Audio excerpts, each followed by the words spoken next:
Hello, my name is Donald Best, and this is my journey through mental health, learning disabilities, and physical disabilities. I'm going to start to tell my story on through those. They're all very interconnected, and start really with my birth, or even before that with my parents' marriage. So that's where I'm going to start. My mother, when she got married, had a pretty severe case of what's known as endometriosis, and as a result, doctors told her that she probably wasn't going to have any children, and so she didn't worry about it. Uh, so when just over a year after she got married, my oldest sister arrived. She thought it was a miracle. When exactly 1 year and 2 days later, my next sister arrived, she thought she was pretty lucky. When shortly after that, she realized she was pregnant with me, in her words, she concluded that she was fertile myrtle and decided that that wasn't going to happen again. When she went into the doctor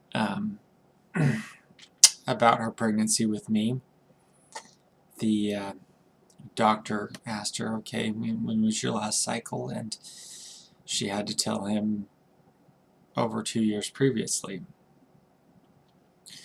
Yes, that's right. She had gotten pregnant on every possible occasion,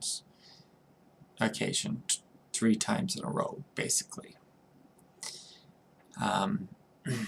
So he was not happy with her and over that, saying that she had been quite foolish not to space out her children at all, and insulted her religion, and which was funny because it had nothing to do with her religion. It has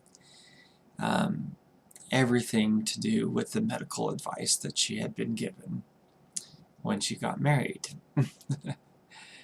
Anyway, that was basically her first time seeing that doctor, and from there the relationship with that doctor went downhill. So 9 months goes by, well, not quite 9 months. What happened was the doctor had a more difficult time telling when I was going to be due, and he set my due date for July 10th. Now, my mother claims that she is sick from basically the first week to the last week of pregnancy, and so she thought she had a pretty good idea when she got pregnant with me, and she wasn't going to be pregnant for 10 months. She decided I was going to be due a whole month earlier. So June 6th rolls around and my mother's water breaks. But she's not in any kind of serious labor. So she phones the doctor to ask him whether or not she should come in.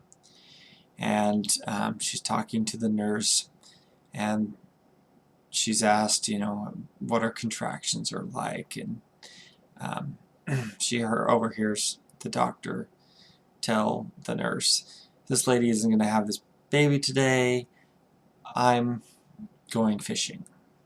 Tell her to come in, go to the hospital when her contractions are an appropriate distance apart. So that's where it stood for 3 days. So it's now June 9th, and my mother finally goes into serious labor.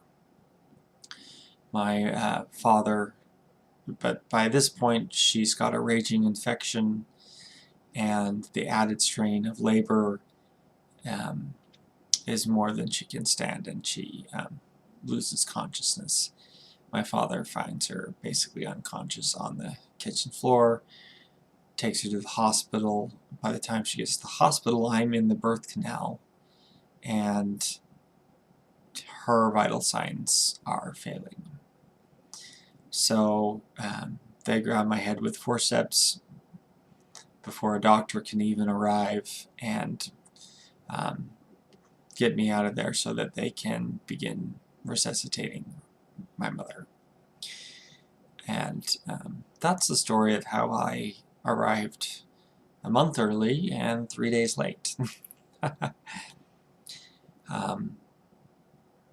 My mother said that the forceps were not nice to my head, and she even claims it nearly ripped off an ear. I can't even tell which ear. So it was a pretty dramatic experience for her. So I'm suspecting maybe she's exaggerating just a little bit about the ear. But it's pretty clear that I suffered brain damage very early in life, and it's most likely that that is when it occurred, that with my traumatic birth. And yeah, the doctor lost his license over the whole thing. Apparently it was kind of the last straw. I never got any money or anything from it because my mother doesn't believe in suing people. So yeah, but I don't think the hospital was too concerned about making sure that nothing went wrong with me. That other than maybe a little damage to an ear, they didn't see anything wrong. I seemed to be behaving normally, so nothing was pursued at that point. Nobody knew anything was wrong until I went to kindergarten. So it took a long time for anyone to really suspect that anything was wrong with me as a result of that. And that what really happened was I suffered damage to both my occipital and temporal lobes.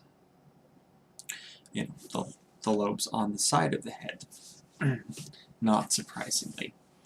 And this caused problems for me in terms of my visual memory and motor skills.